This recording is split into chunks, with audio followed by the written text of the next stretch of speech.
Olá pessoal, bom dia, boa tarde, boa noite. Vamos para a nossa primeira aula online. Gente, vai ser um desafio muito grande para mim. É a primeira vez que eu tô fazendo esse trabalho, né, como professora EAD. Espero que eu possa ajudar, espero não decepcioná-los, né? Criei um material muito legal, tanto para quem já é meu aluno, né, para poder acompanhar o conteúdo. E para quem também não é meu aluno, eu vou conseguir ajudar bastante. É um conteúdo de ensino médio, né, nessa aula, que dá pra gente também estudar para o Enem, dá pra gente estudar para concurso público, para o cargo de professor. Dá para os alunos do ensino médio também, enfim, dá para acolher muitos estudantes, né? Então, eu vou falar aqui nessa aula do que a gente já estudou, do que a gente vai estudar, tá? Vou ampliar aqui o meu PowerPoint, vou deixar só na tela a imagem do conteúdo. Espero que vocês consigam acompanhar, tá? Eu quero que vocês deixem sugestões aí pra mim nos comentários dos vídeos, me deem dicas, quero que vocês me digam se eu tô falando muito rápido, muito devagar, o que vocês gostariam que eu acrescentasse ou que eu tirasse, tá? Porque assim, eu tô aprendendo aqui junto com vocês, então tenho que me adequar a essa nova realidade, né? A realidade que a gente tá vivendo agora. Todos isolados em casa, então a gente tem que se adaptar a esse momento, a gente não pode parar a nossa vida, a gente tem que continuar estudando, certo? Então vamos pro conteúdo? Começando aqui, né, a gente vai começar concluindo o capítulo 1, tá? O que nós vimos no capítulo 1 e fechar ele com o conteúdo que ficou pendente pra gente então iniciar o capítulo 2, né? Nós falamos do nascimento da cultura no capítulo 1, do paleolítico, neolítico, né, das primeiras esculturas, ó, trouxe aqui a Venus de Willendorf. Nós falamos também das pinturas rupestres, né, na qual foi feito um trabalho maravilhoso aí com os alunos do primeiro ano do ensino médio. Ficou incrível, né? Quero parabenizar os meus alunos, porque eu não tive a oportunidade de ter aula com eles, né? Novamente, devido ao que aconteceu, as aulas foram suspensas na semana que eles finalizaram o trabalho. E quando nós retornarmos, tá? Nós vamos expor essas atividades, né? A aula prática de pintura rupestre, onde os alunos eles fizeram tinta com terra, cola, enfim, fizeram desenhos em papelão, recortaram, colocaram no papel pedra e ficou para tentar se aproximar da realidade, né? Das cavernas. Ai, desculpa. E aí, nós começamos a falar dos sambaquis, né? Mas a gente não foi mais a fundo. Então eu vou comentar hoje, vou falar um pouco sobre o sambaqui pra gente finalizar aqui o capítulo 1, né? Eu falei bem pouco com vocês. Então o que é sambaqui, né? Cheguei até a falar. Sambaqui significa monte de conchas, né? Enquanto eu explico aqui, faço a explicação do sambaquis, que eu não deixei nenhum conteúdo teórico aqui, então eu vou deixar aqui a imagem, né? É uma imagem ilustrativa do livro mesmo, do livro do PH do primeiro ano do ensino médio. Tá na introdução do capítulo 1, né? Os homens do sambaquis que ocuparam a nossa costa, né, durante milhares de anos, parte, né, dos sambaquis, né, ao longo da história, ficaram submersa e parte também foi destruída aí pelos primeiros colonizadores, né, para poder estar fabricando argamassa e cal. E aí, ainda hoje, né, a gente consegue encontrar alguns desses materiais nas paredes de alguns edifícios, né, por exemplo, na cidade de Santos, litoral paulista, minha cidade, inclusive, né, ali no centro histórico. Né? Na região, há remanescentes de 16 sambaquis e acredita-se, né, que seus povos eles tenham sido exterminados ou aculturados, né, pelos tupis cerca de 1000 anos atrás. Eu cheguei a comentar na aula sobre o museu, né, de Florianópolis, Museu Sambaqui, Museu do Homem do Sambaqui, né, onde tem milhares de peças, verdadeiras relíquias, né, que ajudam, né, a gente a contar um pouco dessa história dos primeiros povos que habitaram, né, o estado. E alguns objetos têm tem mais de 5.000 anos. O material desse museu, ele foi encontrado por um estudioso e arqueólogo lá de Santa Catarina mesmo, né, o padre João Alfredo Rohr, e durante 25 anos da vida dele, ele se dedicou a pesquisas e escavações no litoral catarinense. Tudo que ele encontrava, ele levava para esse lugar, né, que hoje é o atual Museu do Homem Sambaqui, desde 1964. E Padre Hora, ele percorreu todo o estado, né, descobriu todo esse material, e o museu, ele tem mais de 500 esqueletos, né, de homens, né, que viveram lá em Santa Catarina entre 1.000 e 5.000 anos atrás. Esse material, ele foi localizado nos sambaquis, né, que são os morros de conchas formados aí há milênios, com o resto de caças, pesca e também onde eram enterrados os mortos, né? É o maior acervo, né, de esqueleto da América Latina ali, o Museu do Homem Sambaqui. No capítulo 1, a gente tem ilustração de um zolito, né? Os alunos até me questionaram na aula, eu trouxe aqui pra gente falar um pouquinho dele também. O museu, ele mostra uma coleção de zolito, né? Os zolitos são os animais de pedra que eram feitos pelos sambaquis e simbolizavam os animais que eles caçavam e pescavam, né? Tudo feito com ferramentas de pedra.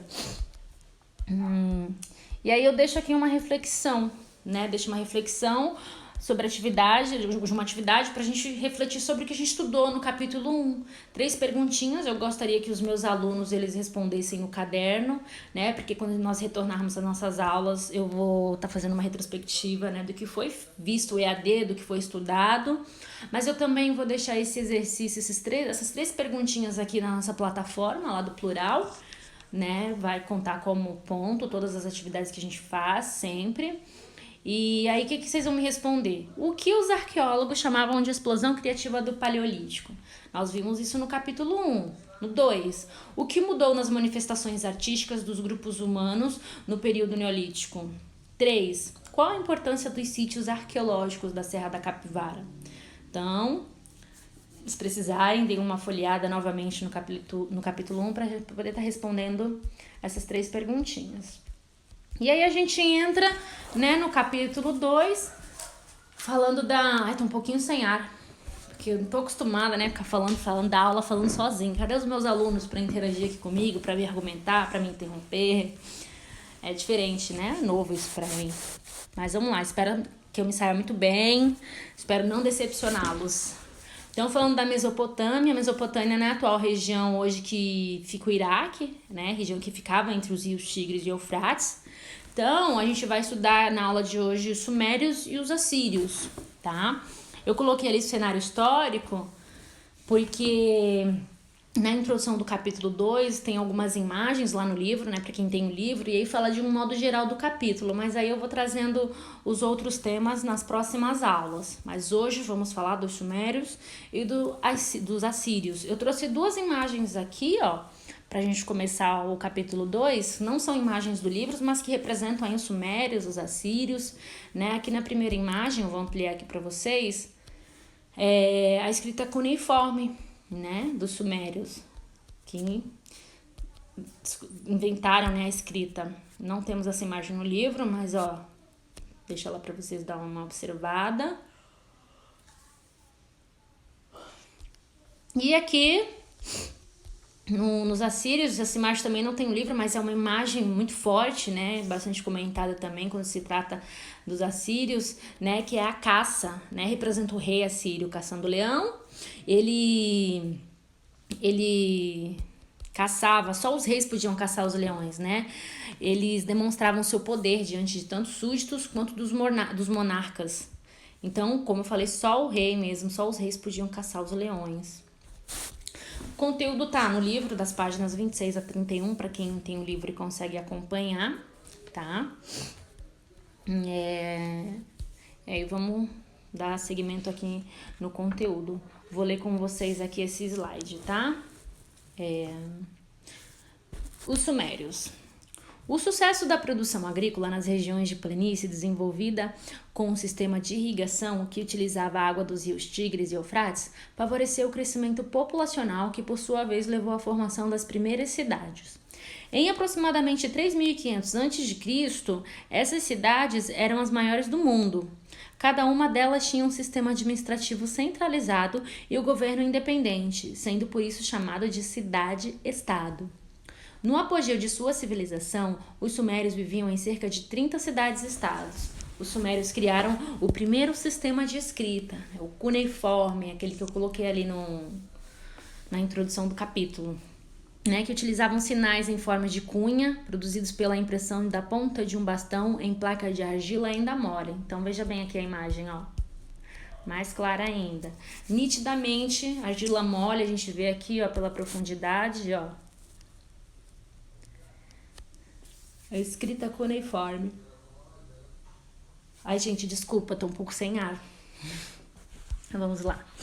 As anotações serviam principalmente para a administração do Estado e para o comércio de mercadorias para os arqueólogos.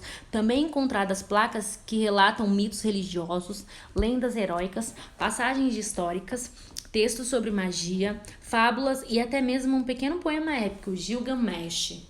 Gente, o poema tá no livro, na página 29, mas eu não trouxe ele aqui não, sim. Quem tem o livro gostaria que fizesse a leitura do poema, muito interessante. Eu trouxe só a ilustração que representa o herói Gilgamesh, né?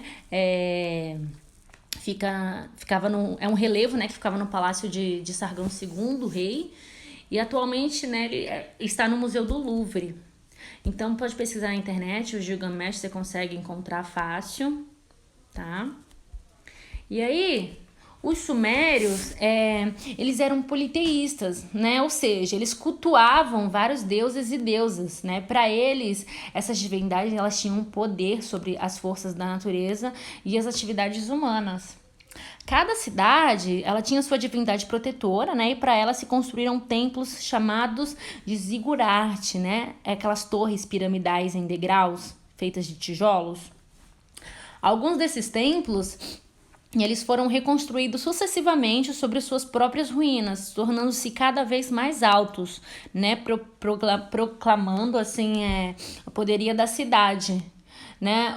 Então os zigurate, eles tinham também uma função simbólica, eles eram vistos como uma ponte entre a terra e o céu, né, aproximando os homens dos deuses. Então cada vez assim que eles reconstruíam, ele ficava mais alto, e para eles, eles ficavam mais próximos dos deuses, cada vez que reconstruía. Uruk, a primeira cidade suméria, né, independente, tinha 2 grandes templos, um dedicado a Inanna, a deusa do amor, da guerra, e o outro provavelmente dedicado ao deus do céu, Anu. Tá?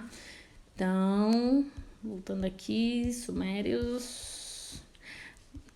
Antes de eu falar da sugestão da leitura que eu vou deixar aqui para vocês, falar um pouquinho mais dos sumérios, né? Ver se ficou claro bem para vocês. Os sumérios, gente, eles são reconhecidos como os primeiros povos, né, a criar uma civilização. Então, assim, a civilização suméria, elas não possuíam um governo central, né? As cidades sumérias, elas eram autônomas e organizadas em cidades e estados. Essas cidades, elas começaram a crescer, como consequência, a administração da cidade se tornou muito complexa, né? E aí foi nesse contexto que surgiu a escrita, né? A escrita cuneiforme.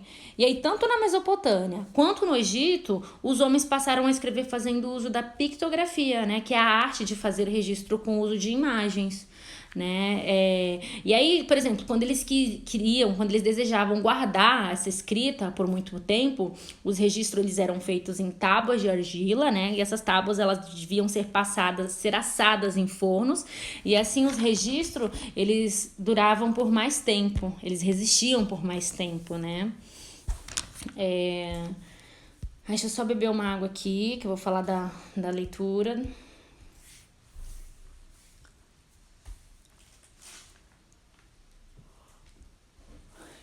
Vamos lá. Aqui, sugestão de leitura. Vou dar um zoom. Por que a escrita levou tanto tempo para surgir? Né? Por quê?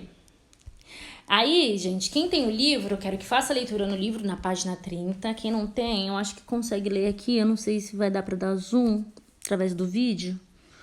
Mas, deixei a fonte aqui na lateral também, a gente consegue encontrar na internet, tá? Façam uma leitura que eu vou deixar um momento de reflexão. Pausem o vídeo. Pausou? Ok, leram, né? Então, vamos para um momento aí de reflexão sobre a leitura, né? Por que a escrita levou tanto tempo para surgir? E aí? Qual é o tipo de hardware, né, que a gente utiliza hoje para se comunicar? Qual o tipo de escrita? Vamos pensar? Tem que pensar em tudo, tá? Na história da escrita, né? Se utilizavam imagens, como era. E hoje, o que a gente utiliza? A gente pode pensar também nos emojis, né? Que a gente utiliza, que a gente utilizava, como foi esse avanço. Né? Porque através de emojis, de imagem, a gente consegue interpretar o que uma pessoa quer dizer sem precisar colocar uma palavra nos dias de hoje. Então vamos pra cá pra gente finalizar os assírios. Ó. Finalizando os assírios, eu quero que respondam essas questões, tanto no caderno, tá? Quanto na plataforma. Eu vou deixar lá para vocês também. Você que acompanha a aula e não é aluno, é estudante, seria interessante colocar no caderno de estudo também, se você tiver acesso ao livro do PH, primeiro ano do ensino médio. Material também muito rico, muito bom. Serve tanto para concurso público, Enem. Tá? E aí, escolha um emoji e defina um significado para ele. Tá? Mas e aí? Vamos pensar no emoji. O que se pode esperar para o futuro desses códigos? E aí? Coloquem lá a resposta de vocês. É uma resposta individual, tá? E agora a gente vai entrar nos assírios. Vamos falar um pouco dos assírios. Vou ler aqui para vocês esse slide. Em sociedades imperiais, como as dos assírios, que dominou toda a Mesopotâmia, o monarca era visto como mediador entre os deuses e os súditos. Os reis construíram cidades fortificadas e palácios sobre plataformas, de modo a marcar seu poder, impressionar a população e intimidar possíveis invasores. Assur-nassir-pal II construiu a capital assíria em Nimrud por volta de 850 a.C. Cerca de 70 anos depois, Sargão II construiu uma nova cidade com a mesma finalidade, mais grandiosa, em Dong-Shahuk. Em outras 7 décadas aproximadamente, Assur-nassir-pal estabeleceu a capital do Império Assírio em Nínive, Então, gente, os assírios eles se fixaram na parte norte da Mesopotâmia, aproximadamente 2500 a.C., né? Assur não era só a cidade mais importante, mas também, né, a capital, e aí ficava ali ao longo do rio Tigre, bem próximo ali das montanhas. A cidade ficava numa região bastante vulnerável, assim, a ataques inimigos, e o que gerava imensa necessidade, né, deles criarem mecanismos de defesa.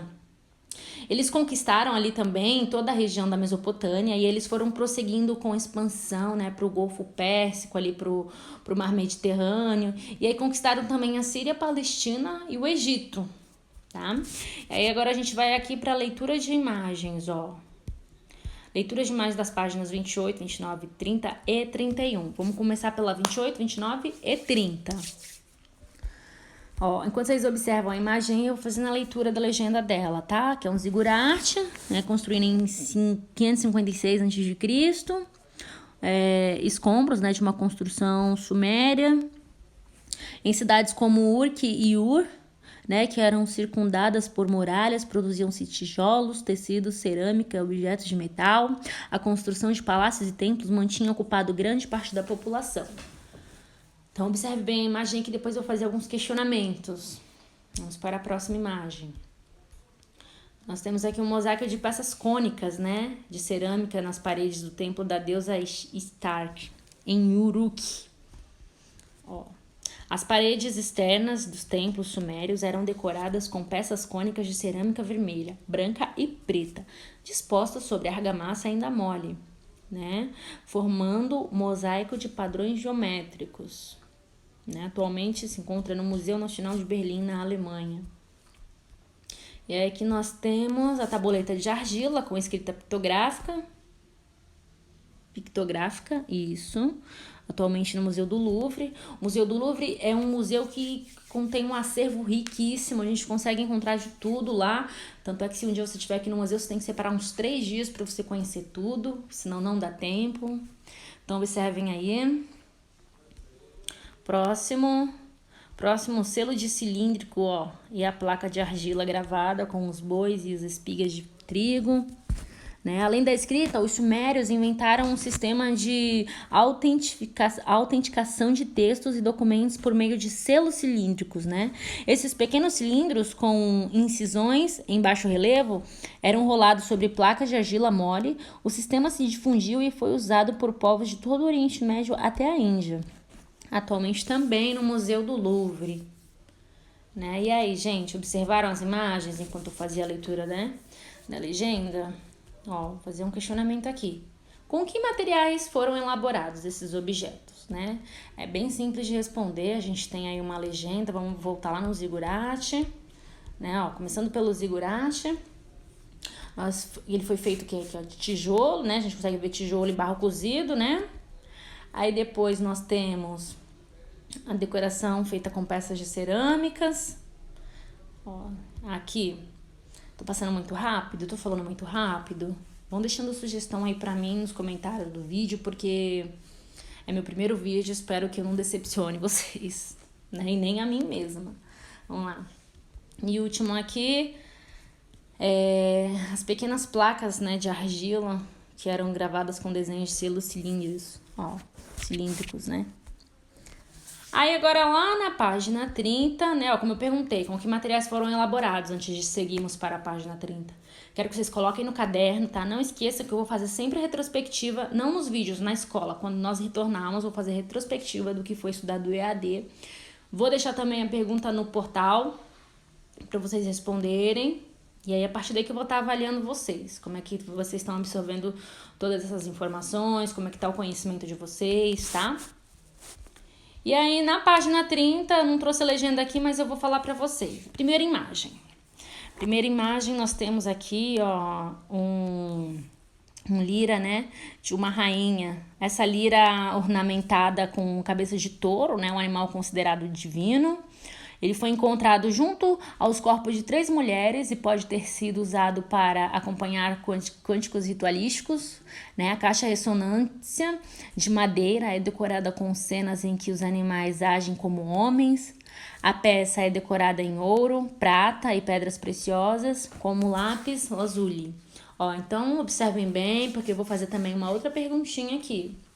Né? Na segunda imagem aqui, ó, nós temos o touro, né? O touro alado do Palácio de Sargão II, o rei, né? A primeira imagem aqui, gente, ela se encontra no Museu Britânico de Londres, a segunda no Museu do Louvre. Falando aqui da segunda imagem, né, do touro alado do Palácio de Sargão, é figura de um touro com asas de águia e cabeça de homem, simbolizavam a força do exército assírio e podiam medir até 4 metros de altura. Esculpida nos portais dos palácios do rei, né, como guardiões protetores, tem 5 pernas. Quando você vê de frente, mostra-se imóveis, mas se você vê pela lateral, elas parecem estar em movimento.